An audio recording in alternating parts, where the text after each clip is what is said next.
নমস্কার বন্ধুরা, আমি মধুমিতা। আজকে আমি আপনাদেরকে দেখাবো কীভাবে আমি বাড়িতে ঘি বানাই। এই ঘিটা আমি কালকে বানিয়েছি এবং এটা এখনও জমেনি।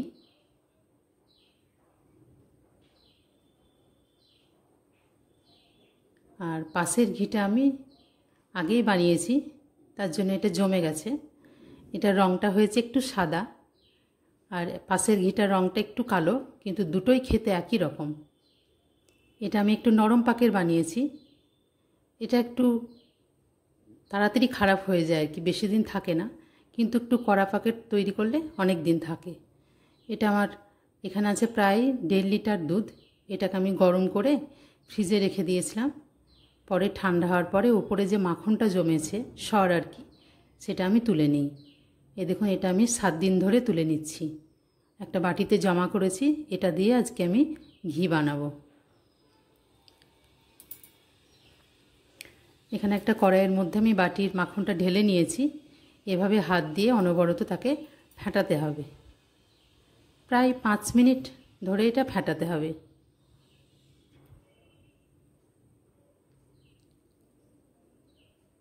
দেখুন, 5 মিনিট পরে এটা অনেকটা ফেপে গেছে, ফুলে গেছে, কিন্তু এখনও প্রসেসটা শেষ হয়নি। এটাকে আরও কিছুক্ষণ ধরে ফেটিয়ে যেতে হবে। দেখুন, এখন অনেকটা এটা জল ছেড়ে দিয়েছে, মানে দুধের মধ্যে যে জল থাকে, দুধ থাকে, সেটা আলাদা হয়ে যাবে আর মাখনটা আলাদা হয়ে যাবে। দেখুন, অনেকটা এগিয়ে এসছে।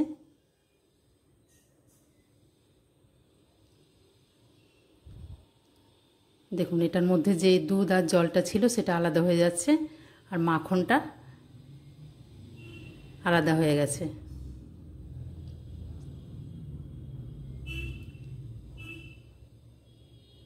মাখনগুলোকে সব এক জায়গায় করে নেব।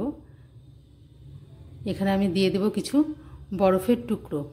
এখন গ্রীষ্মকাল, তো মাখনটা একটু জমাট যেন বেঁধে যায়, তার জন্য আর কি ঠান্ডা বরফ দিতে হবে। শীতকাল হলে আপনাদের এটা দেওয়ার দরকার নেই।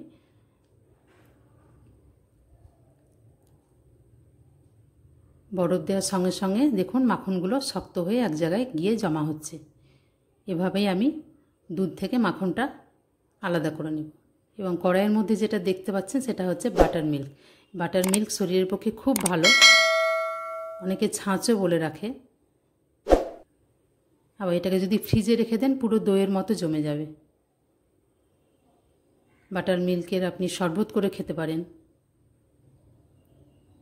দেখুন, আমার মাখনটা এক জায়গায় জমা হয়ে গেছে।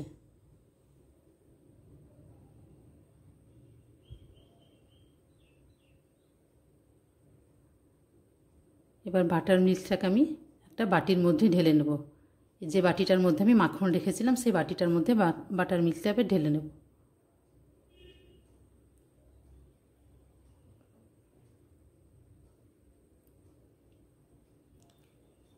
এবার একটা কড়াইয়ের মধ্যে যে মাখনটা তৈরি করেছি সেই মাখনটা এবার ঢেলে দেব।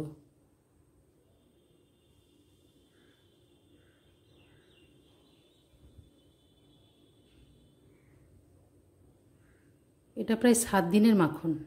এতে প্রায় 500 ml ঘি তৈরি হবে। আমি যে পদ্ধতিতে করেছি সেই পদ্ধতিতে করবেন, এটাতে ঘিয়ের পরিমাণটা অনেকটা বেশি হয়। দেখুন, মাখনটা গলে গেছে এবং এটাকে আস্তে আস্তে অনবরত নাড়তে থাকতে হবে, থামা যাবে না, নইলে তলাটা লেগে যাবে।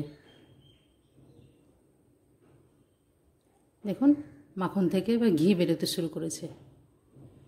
আঁচটাকে মিডিয়ামে রেখে অনবরত এটাকে নাড়তে থাকতে হবে।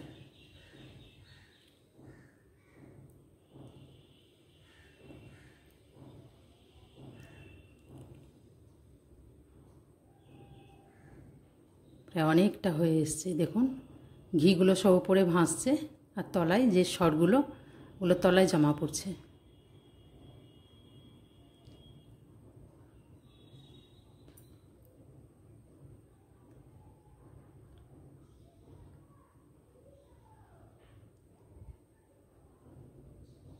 থামা যাবে না, নইলে তলাটা কিন্তু ধরে যাবে।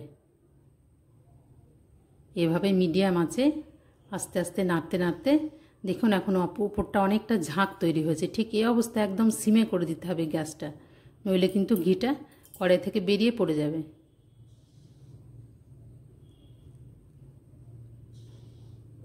দেখুন মাখনটা প্রায় হয়ে এসছে, ঘিটা হয়ে এসছে, একদম রং চলে এসছে। এই অবস্থায় যদি আপনি নামিয়ে দেন তাহলে ঘিয়ের রংটা হবে সাদা, কিন্তু সেটা বেশি দিন আপনি বাড়িতে রাখতে পারবেন না। কিন্তু আমি একটু কড়া করেই নামাবো, তাতে টেস্টের কোনো পরিবর্তন হবে না, কিন্তু ঘিটা অনেক দিন রেখে আপনি খেতে পারবেন। ঘি ভালোভাবে রাখতে গেলে অনেক দিন, তাকে কিন্তু কোনো দিন রোদে দেওয়া যাবে না, এবং ঘি যে পাত্রে আপনি রাখবেন সেটাতে যেন জল না থাকে বা কোনো রকম যেন হাওয়া বাতাস না লাগে। বাটিটার মধ্যে একটা আমি সাদা সুতির কাপড় পেতে নেব। বাটিটা কিন্তু শুকনো, এখানে কিন্তু কোনো রকম জল রাখা যাবে না, নইলে ঘিটা কিন্তু খুব তাড়াতাড়ি নষ্ট হয়ে যাবে। দেখুন যে সরগুলো ছিল, পোড়া সরগুলো কিন্তু সব তলায় জমা হয়েছে এবং খুব অল্প পরিমাণে। এখানে ঘিয়ের পরিমাণটা অনেকটা বেশি। আপনি যদি আমার পদ্ধতিতে তৈরি করেন তাহলে অনেকটা পরিমাণ ঘি পাবেন। এভাবে আমি ঘিটা একটা কাপড়ের মধ্যে ছেঁকে নেব। আপনারা এটা বড় স্টিলের ছাঁকনি দিয়েও ছাঁকতে পারেন, সেক্ষেত্রে তলায় একটু নোংরা জমা হয়, কিন্তু আপনি যদি কাপড় দিয়ে ছেঁকে নেন তাহলে এটা খুব পরিষ্কার হয়ে যায়। দেখুন ঘিয়ের রঙটা কত সুন্দর হয়েছে। এটা আস্তে আস্তে জমে গেলে আর একটু রঙটা সাদা হবে এবং এর টেস্ট খুব সুন্দর, এবং এই ঘিটা আপনি অনেক দিন ধরে রেখে খেতে পারবেন।